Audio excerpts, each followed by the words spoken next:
بسم الله الرحمن الرحيم. الرحمن علم القرآن خلق الإنسان علمه البيان. الشمس والقمر بحسبان والنجم والشجر يسجدان والسماء رفعها ووضع الميزان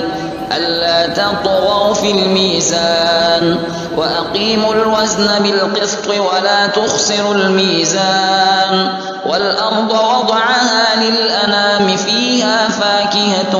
والنخل ذات الأكمام والحب ذو العصف والريحان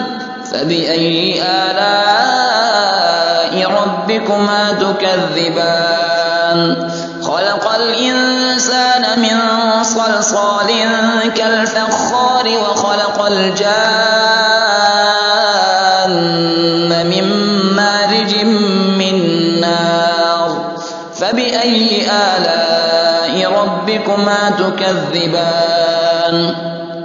رب المشرقين ورب المغربين فبأي آلاء ربكما تكذبان مرج البحرين يلتقيان بينهما برزخ لا يبغيان فبأي آلاء ربكما تكذبان يخرج منهما اللؤلؤ والمرجان فبأي آلاء ربكما تكذبان وله الجوار المنشآت في البحر كالأعلام فبأي آلاء ربكما تكذبان كل من عليها فان ويبقى وجه ربك ذو الجلال والإكرام فبأي آلاء ربكما تكذبان يسأله من في السماوات والأرض كل يوم هو في شأن فبأي آلاء ربكما تكذبان سنفرغ لكم أيها الثقلان فبأي آلاء ربكما تكذبان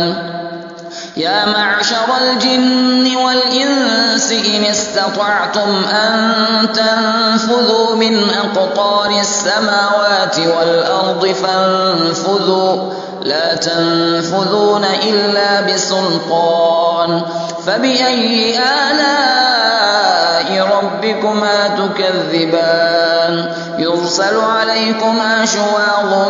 من نار ونحاس فلا تنتصران فبأي آلاء ربكما تكذبان فإذا انشقت السماء فكانت وردة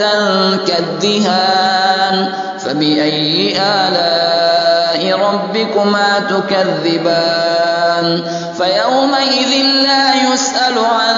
ذنبه إنس ولا جان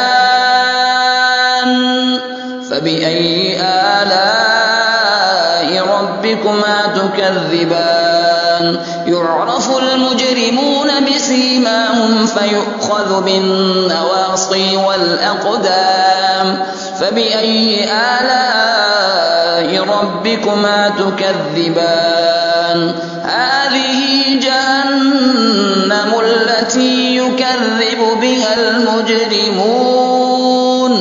يطوفون بينها وبين حميم آن فبأي آلاء ربكما تكذبان